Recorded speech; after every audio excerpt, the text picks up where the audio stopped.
Hello ABC Toys and Figure ကနေကြိုဆိုလိုက်ပါတယ်အခုဒီဗီဒီယိုထဲမှာက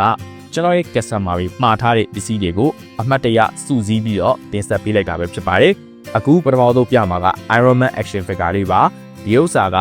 Hasbro ကနေထုတ်တာဖြစ်ပြီးတော့ Iron Man Mark 85 Marvel Studio MCU version ဖြစ်ပါတယ်ဒီဥစ္စာမှာကလက်နက်ဖက်ရဲ့လက်ကထွက်တဲ့မီးတောက်လေးတွေရဲ့အပိုပစ္စည်းအနေနဲ့ထည့်ပေးတာဖြစ်ပြီးတော့လုံးဝကိုမိုက်ပါတယ်သူ့ရဲ့ packaging ပုံစံကလည်းလုံးဝကို good ပါတယ်ဗျလုံးဝကို recommend ပေးပါတယ်နောက်တစ်ခုကကျတော့ကျွန်တော်တို့ Daredevil show ပေါ့နော်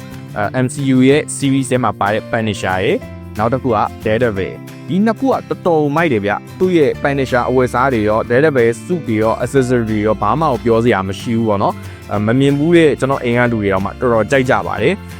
ဒီရုပ်ကတော်တော်မိုက်ရဆိုပြီးတော့ပေါ့နော်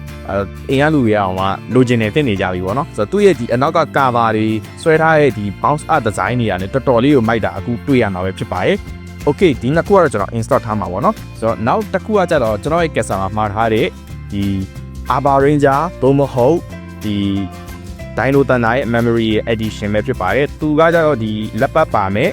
အနီရောင်ရဲ့အဝါရောင်ရဲ့အပြာရောင်ရဲ့ face plate တွေပါမယ်ပေါ့နော်ဒါကလည်းဘူးတစ်ပါ customer order မှာထားတာပဲဖြစ်ပါတယ်နောက်တစ်ခုကကျတော့ SMP ဒီတစ်ခုချင်းစီဆက်ရတဲ့ဒီ Maggie Game ပေါ့နော်ဒီMaggie Ranger ထဲမှာပါတဲ့ main shop ပဲဖြစ်ပါတယ်ဒါလည်း customer မှာထားတာပါဗျဒါလေးဆိုတော်တော်လေးကိုရှားနေတယ်ဟိုပါယူပါနော်နောက်တစ်ခုကကြတော့ကျွန်တော်တို့ Gundam ဒီဥစ္စာကကြတော့ဒီ Musha Gundam Mark 2ဆိုပြီးတော့ customer order မှာထားတာလေးပါသူက2024ခုနှစ်ထုတ်